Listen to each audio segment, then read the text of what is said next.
Welcome to the GameChanger 00100 pre-record show. I'm your host, GameChanger. Okay, so I was reading a post by Sergeant Willie P. In fact, at the time of me recording this video, he came out with a video about the same post with the similar thumbnail. So y'all take a look at that when y'all finished here. So I haven't heard it yet, but I will be listening to it.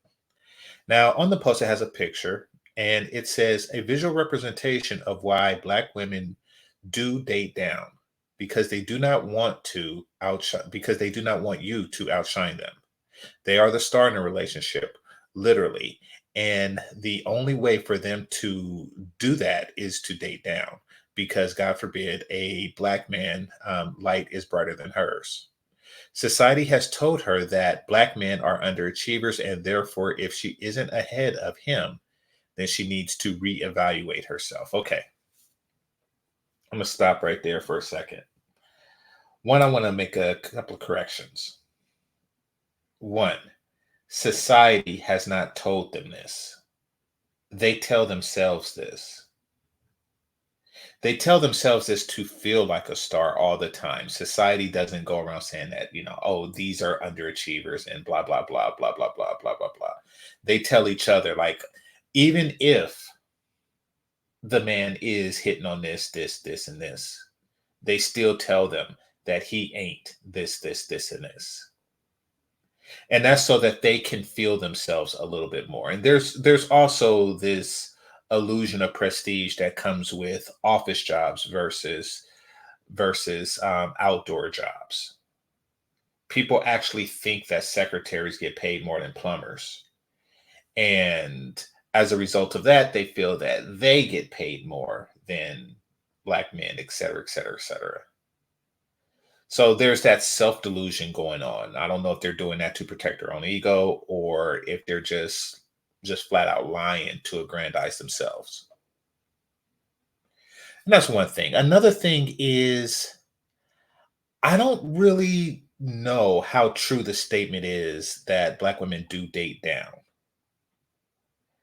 I would argue that they don't date at all for the reason that you described, Sergeant Willie P. I would argue that they are not dating at all. And the marriage rate and all of this, confirms it. But I don't really think that they're dating like that. Now, I do believe that it's because they don't want to be outshined that they are not dating at all. And I'm going to explain that because it's a lot different than what the reality that they're trying to present to the world is. The reality that they're trying to present to the world is that their top level executives and they're dating the guy that sits there and stirs mortar all day long, while the actual bricklayers lay bricks. Like they're just these exceptional women dating these extremely unexceptional men.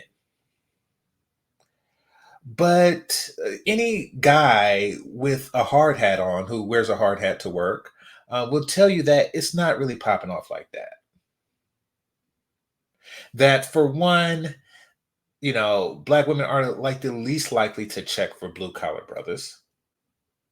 And that's in all, not just hard hats, that's whether you're a police officer, firefighter, et cetera, et cetera, et cetera. If you don't have a fancy title, they are less likely, far, far less likely to check for you.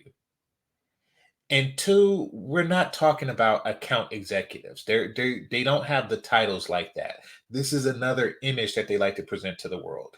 Yes, they put on the suits, and yes, they do walk into these, large skyrise buildings before they go to work. But once they get to work, they are in charge of keeping the pencil sharpened.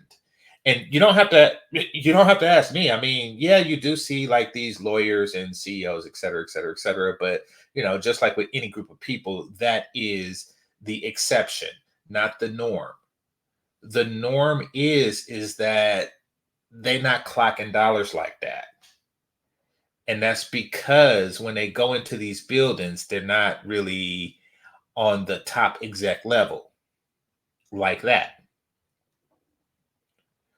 So this whole trope of them being, these high achievers, Sanaa Lathan meets, Wesley Snipes with the hard hat on, those relationships, that's in the media.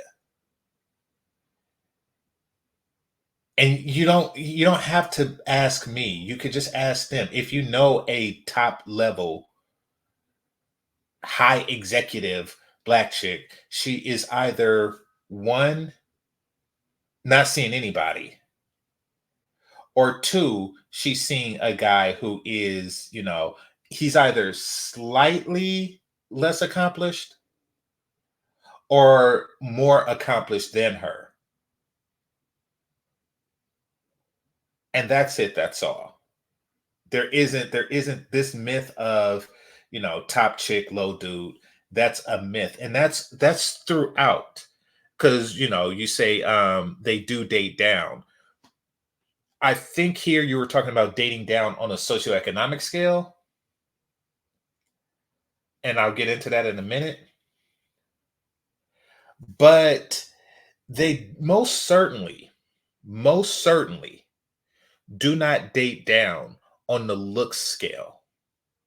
It is rare that you would see a black woman, a modern black woman, dating a guy who is less handsome than she is pretty by a significant margin. So, what do I mean by that? I mean, like these Marge Simpson, Homer Simpson type relationships, you don't see that in the black community, even though these are more commonplace in other communities. Fred Flintstone, Peggy Hill, Hank Hill, like these are commonplaces in other communities. That's them dating down. At least they're dating their physical down. And in the cases that I just described, they're also dating their intellectual downs. These are women dating down. Black women rarely do that. We're the only group of people where we have a higher percentage of obese women than we do men. Now that should say something. That should say that the men are really more concerned with their looks, and that if we date each other, then it's almost destined that the women are dating up physically. And we see these relationships all the time. Dude is prison cut and she is Pillsbury cut. Like we see stuff like that all the time. And as far as the financial down goes, okay, the only relationships that I know of that are somewhat like that are the ones that consist of a dude that just got out and a chick that's in the system. That's it. That's all. And I don't think that that's really for her to deify herself. I really think that he's the only one that she can date without risking losing her benefits. First of all, a woman that's in the system, she's receiving funds from the system. She can't date a lawyer. She can't date like lead attorney. She can't get with a top dude. If she attempts to get with, let's just call him a homeowner. What can he do? He can't leave his home that he's paying for and move to the projects to get on her Section 8. That's done. That's a non-starter. That's not going to happen. He's not about that life. And she's not going to risk her children, et cetera, et cetera, et cetera, to be put at the end of the list just so she could get with some dude, some homeowning dude that will kick her out at any time. So the match isn't going to match in that regard. The match isn't matching. It's a lose lose for both sides. So they won't be in a live in relationship. But going down a rabbit hole here. Here's what I mean when I say they don't date at all. And this is because they want to be the star. Okay, so let's say they get with this dude, right? Any dude, a dude that's beneath them, a dude that's above them in any scale that you want to measure. Eventually, he's going to become star-like. Say he's that guy, right? He's that guy that, let's just say she dates physically down, and she looking like this and he looking like that. And let's just say this guy is also economically down. She making dollars like this and he's making change like that. How will people see him? People will eventually see him as better than what he is. They'll see him as somebody like, dang, you clocking that, you pulling that, and she doing this. Oh man, you must be the man. You must have some swag. You must have some quality or something. You are the man. Your ability to get such a lopsided deal makes you the man, makes you the star. So that's that aspect, pretty much she will eventually dim in that regard. Now, what goes on, in closed doors, that's one thing. And also if she is constantly emasculating him and humbling him, which a lot of them do, then that could be a thing too. But I don't really see that happening too often, as far as all of that going on at once. He's physically less, he's financially less, and she's humbling him. I don't really see like a bunch of beautiful chicks with some broke uglies that are that they just constantly humble, like they Smithers from The Simpsons or some crap like that. Now, what I do see is black women getting that star feeling from not engaging in relationships with guys who are above them. That's what I do see. I do see that. Okay, so you have a chick that's single, and she gets dressed up, and she got the the uppers out. She got the uppers up, and she got the yams out and stuff, and she's just like getting as many guys to hit on her as she possibly can.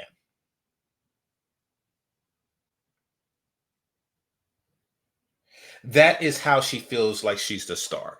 By doing that and that alone, by not actually getting with any of these guys, because the relationship runs the risk of him eventually outshining her for the reasons I mentioned before,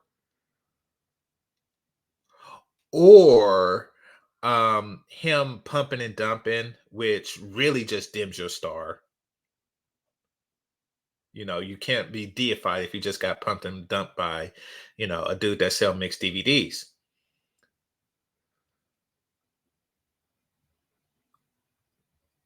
So whether he is like a top Wall Street, broker or some crap like that, or a doctor or something like that, she by turning him down, that is what makes her a star.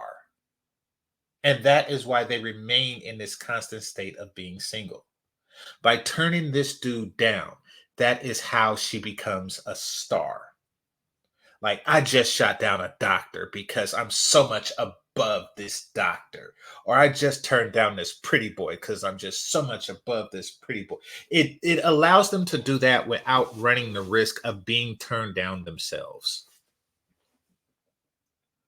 So yes, though they do have this star mentality, it's not based on who they're dating, it's based on who they're not dating. Now, he goes further to quote Ebony K. Williams, where he says, 2 week vacations from, or excuse me, to the south of France will be met with, I have I have to film a show in LA, and I also have a lawyers convention in South Florida. Ebony K. Williams. She's not dating anybody either. These are women who are not dating anybody, not above them or beneath them. She feels like a star by turning down these guys. In fact, the real reason that we only know of her is because of the imaginary straw men that she turned down with that whole bus driver comment. This is how they really feel like stars. And then when somebody comes with the camera, like, that ABC special, they shine the camera on them and then they say the stats like, oh, the men aren't this, and this is the prisoner. That is how they feel like a star by not dating the men that are available to them, up or down, physically or financially.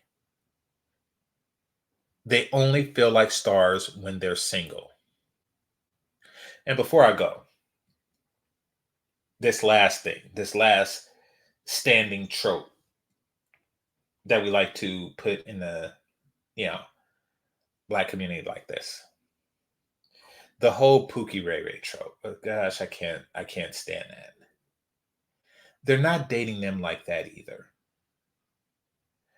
The people who think that are really just going off of the remnants of the 90s or some crap like that. And once again, that's probably like the last standing relationship where you have a guy who has the untaxable income and you have the woman that's in the system.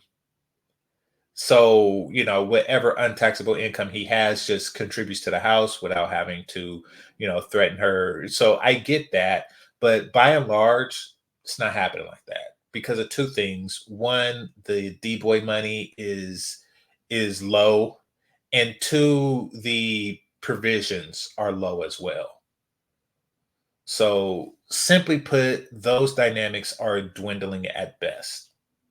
And I think that most guys, well, anyway, won't get into that. But nobody shines in those situations, not either party. So that's that. So yeah, though I do agree that they have a strong desire to shine, they like to shine by not being in a relation. Oh, actually, no, I do have another thing. I know I said one more thing, but I do have another thing. Ultimately, what they want is they want to be worshiped by their superior. As strange as it sounds, but everything they do leads to that conclusion. The way they raise their sons to deify the woman just for being a woman. The way that they try to do things and say things like they want to leverage the box, leverage sexuality. Everything they do is to try, in the way that they come down on confident brothers. Everything they do is to create a lopsided, to one, create a lopsided dynamic, and two, to have that dynamic be the norm, and they are in charge of this dynamic. So you have a guy who is her physical and often economic superior, but he still follows her around like Harpo follows Sophia around. That's ultimately what they want. That's ultimately what they're waiting for. That's ultimately what they are trying to tailor society into being. And if left alone, meaning that the men don't have any outside influence or opportunities, then that's the society they'll create. One where you pay all the bills and you still deify her. Kind of like Al Bundy situation. If Al Bundy was saying, "Queen, queen, oh my queen, you are the goddess. Here's my paycheck." It's like that situation. That's what they really want. These situations are few and far between as well, which is why their relationships, they're just not dating like that. So, I'd like to thank everybody for participating. Thank you for listening to my show. This is GameChanger 00100. Game over. Peace.